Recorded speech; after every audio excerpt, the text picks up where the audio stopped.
Dans cet épisode, je vais aller explorer Blas et sa lune Gite avec plusieurs sondes.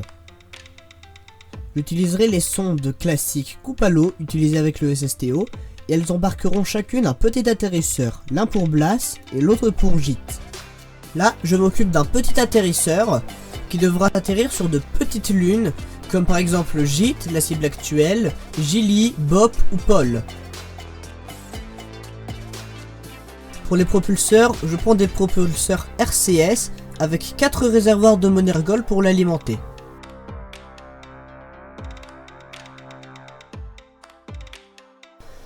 Bon, par contre, je détaille pas tellement sa conception, parce qu'en fait, après, je me suis rendu compte que la batterie que j'utilisais, je me suis rendu compte sur le banc de test, en fait, j'avais accéléré, et je me suis rendu compte que la batterie était vide et ne se rechargeait pas, c'est une batterie buggée.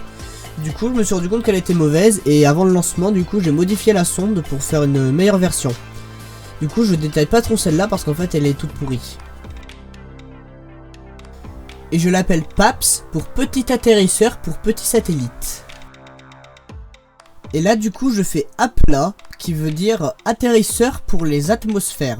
C'est comme PAPS, mais pour atterrir sur les planètes ou les lunes ayant une atmosphère. Pour la propulsion, je prends aussi des RCS, et je ne mets pas de découpleur ou quoi que ce soit, je me dis qu'ils vont brûler pendant la réentrée. Après avoir utilisé le lanceur Kresnik pour mettre les deux sondes en orbite, je fais une poussée pour les envoyer jusque vers Blas.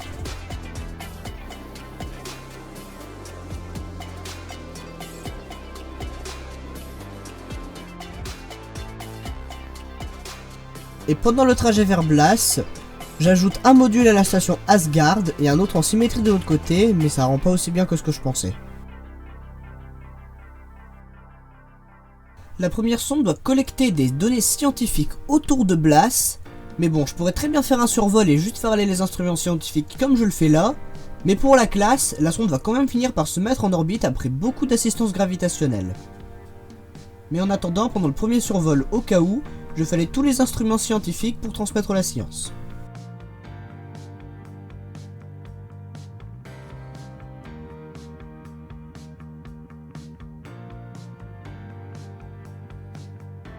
Quand la deuxième sonde, qui doit se mettre en orbite autour de Gite et larguer son petit atterrisseur, fait une poussée à côté de Blas pour préparer une future rencontre avec, je perds le contrôle de la sonde parce que Kerbin est bloqué par Kerbal et je n'ai plus de signal avec la sonde.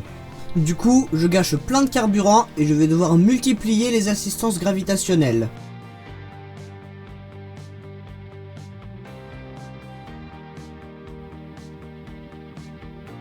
Mais comme la sonde a fait sa poussée en rétrograde, elle a beaucoup plus ralenti que l'autre et elle arrive donc en premier et j'arrive même à la mettre en orbite.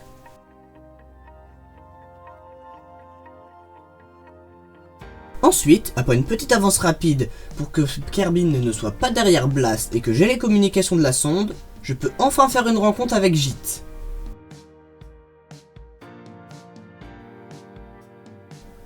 Une fois en orbite autour de Gite, je fais des expériences dans sa haute sphère d'influence, donc dans l'espace long au-dessus de Gite, et ensuite, 2 km plus bas, je fais aussi des expériences dans l'espace près de Gite.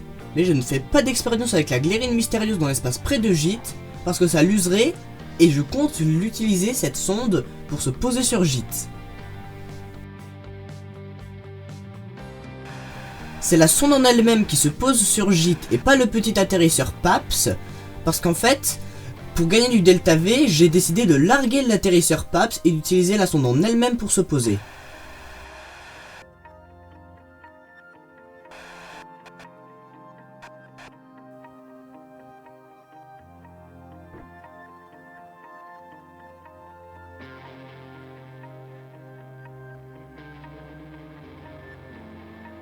Voilà, magnifique. Maintenant à la surface, je fais toutes les expériences, y compris la glérine, qui du coup je n'avais pas utilisée dans l'espace près de Gite. Et sur l'affichage du thermomètre, on voit que la température à la surface de Gite est de 445 Kelvin, donc à peu près 170 degrés Celsius.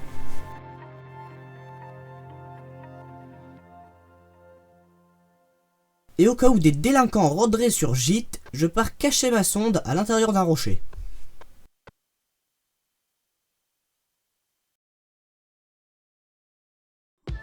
Après d'autres assistances gravitationnelles, ma seconde sonde a quand même fini par se mettre en orbite de Blas, mais malheureusement j'ai perdu les images parce que tout simplement OBS a décidé de bugger, de ne pas enregistrer tous mes rushs, et aussi ceux d'un futur épisode que du coup je mettrai les fausses images. Mais sinon il a aussi largué son atterrisseur, mais comme celui-ci n'avait pas les bonnes antennes, il s'est mis à tournoyer et à s'écraser dans l'atmosphère, il a totalement brûlé, il restait plus que le bouclier thermique qui s'est écrasé à la surface de Blas. Je compte bien prendre ma revanche de cette planète. Sinon, maintenant que la sonde est en orbite, elle n'a plus grand chose à faire, vu qu'en fait j'ai fait ça juste pour dire que j'ai mis une sonde en orbite de Blas, parce que elle sert à rien en fait. Elle a pas d'instrument ScanSat ou quoi que ce soit, et j'avais déjà fait les relevés scientifiques la dernière fois pendant le survol. Du coup, voilà, j'ai une sonde en orbite de Blas qui sert à rien. Sinon, avec la science récoltée autour de Blas, autour de Gite et sur Gite, j'ai débloqué beaucoup de nouvelles technologies et aussi gagné beaucoup d'argent. Mais malheureusement, la scène où je montrais toutes les technologies débloquées faisait partie des scènes noires. Et actuellement, du coup, je peux pas refaire d'image parce que j'ai fait d'autres missions qui ont débloqué encore plus de technologies et du coup, c'est plus les mêmes. Et sinon, j'en avais débloqué pas mal. Du coup, voilà, c'est la fin de cet épisode. N'hésite pas à t'abonner et à lâcher un like, ça me soutient beaucoup. Dans le prochain épisode, on s'attaquera à une autre mission demandée par le contrat de première mondiale de Kerbin.